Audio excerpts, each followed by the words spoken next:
said God kept you. How did God keep you while you were completing your sentence? All right. I'm going to be very honest with you. Please do.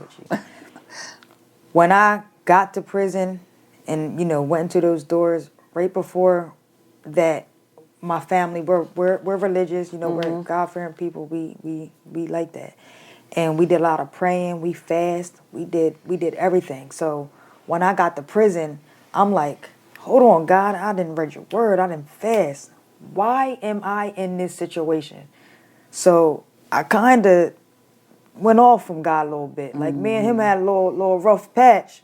As faithful as I am, I'm just like, I just don't understand how I did all this and you know how I am and why am I here? Like, why am I here? So you got angry with God. I was angry. I was angry. I was angry. I cried. I just did everything until I just got it all out. And, I would talk to my mom about it. And she was like, DNita, God is still going to be there. God is here for you. And I'm like, Mom, I don't want to hear his name. You didn't want to hear that at that. Like, wow. And after I let everything out, I was like, you know what, God, I'm sorry. We're going to do this. And it just was a total change. My energy changed. My spirit changed. I just became stronger mentally, physically, emotionally, spiritually. Like, everything just changed. Because I just like, you know what, God, I'm putting it in your hands. I'm not going to try to fight this battle. I know you got me. We're going to do this. And you're going to get me through prison. And I know I'm going to be all right. Nobody's going to touch me. Nobody's going to try to fight me. Nobody's going to be mischievous. Like, I'm covered every day. I went out there. I would roll myself out there. And you believe that. Before I rolled out there, I said, God, cover me with your precious blood. That's powerful. And that's what God does. A lot of times we go through things and we think it's about us. But it's not about us. It's about our testimonies. And that's exactly why I did this podcast, because we overcome by our testimonies. And you had to go through, unfortunately, to encourage somebody else. And God knew. And God knew. God knew he could use me. Yes. And at one point, I it was a lot of questions like, God, why me?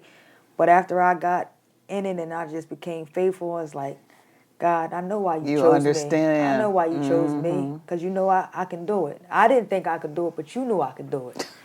Amen. Amen to that. And that's awesome, because that's what God is about. He wants us to do his work in the world. But we go through trials and tribulations. Some aren't nice. Some aren't pleasing or pleasant. But the outcome is for his glory. Yes. Unfortunately, you had to go through that. But it's to God be the glory. And I found my purpose in prison. I had to get everything shut down. Like, God, while in prison, everything was pretty locked out. Because I'm going to say, if I was home, a lot of things be happening. You got your cell phones, you got get TV, busy, you got busy. this, and you get distracted where you can't get with God. Yes. So while I was in there, that was the perfect time for me to form my own relationship. Not for my mom telling me what my grandma. All right, now go preach it. All that, was the time for me to form my own relationship with God, and him talk to me and show me what he can do with me, for me. And that's how I took it. Amen. I mean, that's an awesome testimony. Awesome testimony. So I'm going to take a minute to digest that, and we'll be right back. I truly would like to thank our sponsor, Cannabis Botanicals, for their partnership. Visit Cannabis Botanicals in Wildwood. They have 3 locations and even a drive-through. Cannabis Botanicals, only the best and nothing less.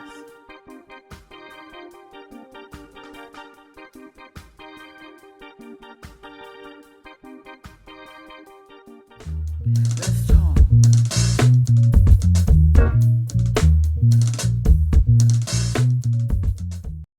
Welcome back to Let's Talk. I'm sitting here talking to DNita, and her story is fascinating. It's just unique. You told me while you were in prison how you finally gave in and you let God lead you. So tell me some of the things you promised yourself. Some of the things that kept you busy while you were in jail. Well, when I was in there, I would read the Bible. I started working out because I said, you know what? I'm in here. I'm not going to put this this is not going to be in vain. I'm about to show them what I can do. I started working out, reading the Bible. I can draw, so I started drawing again. Okay. I was writing my book. I would write, what was going on there, put my book together. What were some of the things that you said, when I get out, this is what I'm going to do. I'm going to do X, Y, and Z. Yeah. This is what I want. This is what I want to eat. This is what I want to see. This is what I want to do. Tell me some of those goals. When I was sitting there and I would talk to a couple of the girls, I would tell them, like, yeah, I'm going to be the best-selling author. I was like, I'm writing this book. I'm going to be the best-selling author. Mm-hmm. I'm going to get out here and I'm going to do motivational speaking. I was like, watch, I'm going to be traveling. I'm going to do motivational speaking. I'm going to do podcasts. And they were like, oh, yeah, Nita, blah, blah. How you going to start it? I'm like, I don't know. But I bet you I'm going to do it. And I motivational speak. I'm featured on people's podcasts. I'm still currently writing my book. Everything that I said I was going to do, I'm doing. You know what? You're right. You are doing some of the things that you talked about. Mm-hmm. God makes provision for the vision. Yeah. Just like you were saying, you don't know how it's going to work out. He just wants you to have faith and take that first step. Yeah. And in doing that, you have a business now out of that. So tell me about that. Well, actually, it all started out with bands when I was in the hospital. And I have bands that represent each stage that I was in as I was progressing through this journey. And it started out with bands so people can come see me. And when people would come see me, I would give them a band. And that was like to indicate, like, you went and came to see Nita. Because I just wanted visitors. I wanted to see different people, different faces, to keep my spirits up. And on this band, it says hashtag Nita Strong. Hashtag Nita Strong. To be continued. That's one of my last bands. It says to be continued. Yes, to be continued. So what else you got going on? I actually started having shirts, and then I went to hats. Oh, that is so my cute. Nita Strong hat. And you have, socks? And I got a pair of socks right now. So explain this to me. I see the different levels of women. Explain that. So what it is a woman actually in a wheelchair, and each stage as she progresses to stand. So that was your story. Yes, that was my vision. I came up with this one night around 3:00 in the morning. I couldn't sleep. I seen something and I texted to my cousin and I said, "This is what I want. This is something that I want, and I want to have a female version. I want to do this, and this is what we came up with." Well, I love it. And thank you for my gifts, because I'm going to wear it and cherish it. I show this is my logo, and I also have it right here on my arm. And how did you get that? I was in the hospital, and I wrote black ink. And you mean black ink on TV? Black ink Chicago. New York? Oh, no, I black love ink New Chicago. York. Caesar, my boy. Ryan, my guy. That's my guy. And I wrote black ink, and they wrote me back and said they would do my tattoo. Oh, wow. And they liked my story, and I went there. They had a convention right there in Philly. Mm-hmm. And I went there, and they loved my story so much that they wanted to hook me up and talk about my story on a show. Oh, wow. And Ryan did my tattoo. I was hooked up and everything. And so pull your arm out. Let me see. We're going to take a good picture. Oh, wow. He did a great job. Yeah. I ain't going to talk about all the rest of these. Oh, this arm, honestly, is the journey, my journey. What does this say? Here. I love it. I love it. It's such an inspiration. So much. Now, DNita, tell me, let's go back in time. Okay. In the hallways of Paulsboro High School, what would you tell that young girl, your younger self? What kind of advice would you give to her today? DNita, you are strong. Stay confident. You could do it. You always could do it. You just got to believe in yourself. And that's what I would tell her, because that's what I have to tell myself right now. So when you were younger, you didn't feel strong and confident? I was never confident, but I always managed to do what I needed to do. Okay. Like anything that I put my mind to, like, okay, I want to play basketball. I want to be the best. I wanted to score this. I'm going to get a scholarship. I'm going to go to college. Everything that I said I was going to do, I did it. But sometimes I always just doubted myself. instead of just going in the door. Just going for it, right? Yeah.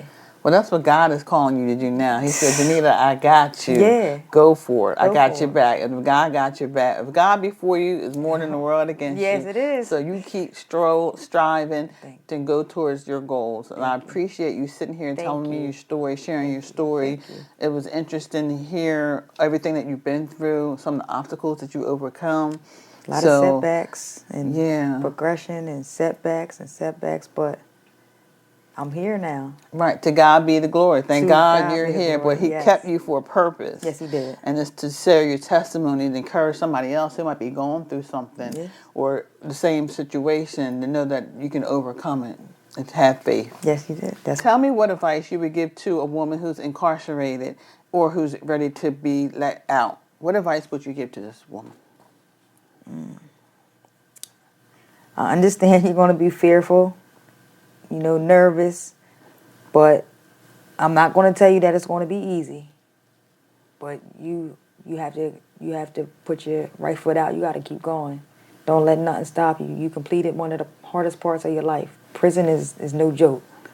So now you got that. You can do this. You can do this life. So you just got to take it one step at a time, and go from there. One day at a time, one step at a time, and you'll build back up. You'll get back into what you need to for the outside world. That's good advice. And learn and find God. Oh, and make that's sure you always. trust in God and Always. make sure you depend on Him and let Him Always. guide you. Always. Yes. Always. Yeah. DNita, thank you so much for sharing your story. It is totally an inspiration, truly an inspiration to me, and I hope it's an inspiration to you. I just appreciate you, your candidness, and your honesty, your truthfulness. So I appreciate it. And I thank you for my merchandise. Yeah, for sure. I will be utilizing it for sure. Thank you so much for tuning in. Please follow me on all social media.